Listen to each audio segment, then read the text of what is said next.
మాకులో పెడుతున్నాడు అన్ని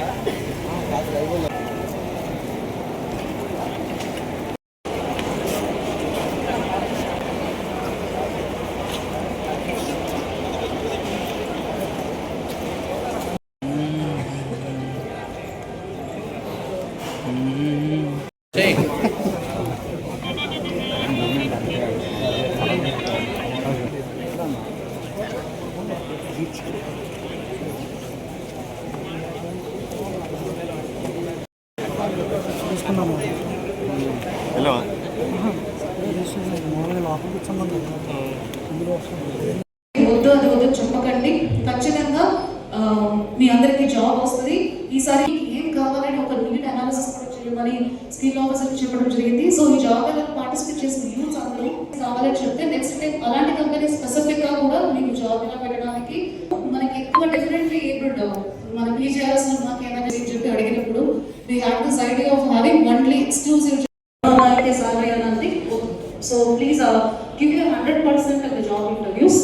Beginning only already మనం 2500 members ఇచ్చున్నాము. So job members. So job ఒకటే కాకుండా స్కిల్లింగ్. సో మనకు ఇప్పుడు దాకా అరౌండ్ 1225 members కి స్కిల్ ట్రైనింగ్ కూడా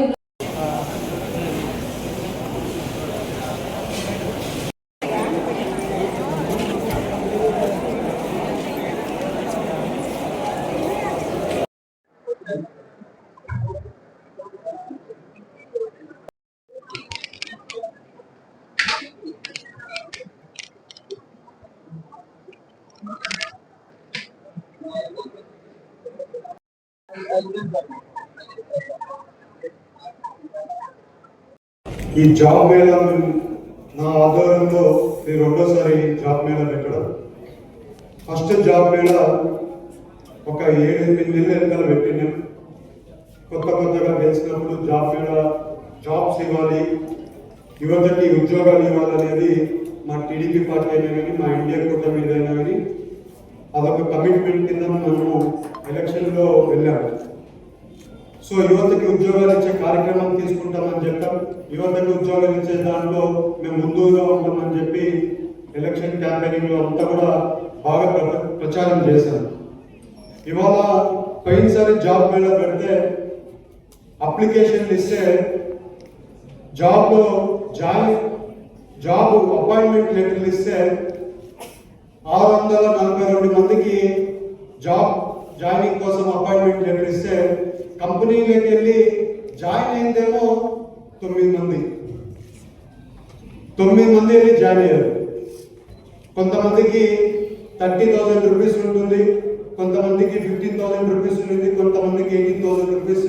ఆ రకంగా కాస్ట్ మీద శాలరీలు.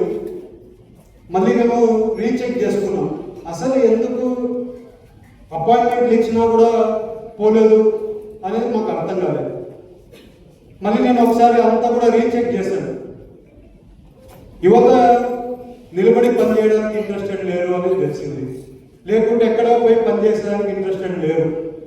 లేకపోతే ఒక ఏసీ రూమ్లో కూర్చొని పనిచేయాలి, కష్టపడకుండా పనిచేయాలనే ఆలోచనలో యువత వెళ్ళట్లేదు అనేది మాకు ఒక క్లారిటీ వచ్చింది. సో ఇవాళ 54,000 జాబ్ ఆల్మోస్ట్ ఇప్పటివరకు 40 జాబ్ మేళాలేమో పెట్టినట్లున్నాం. జాబ్ మేళాలో ఇప్పటివరకు జాయిన్ అయిన వాళ్ళ సంఖ్య 2,400.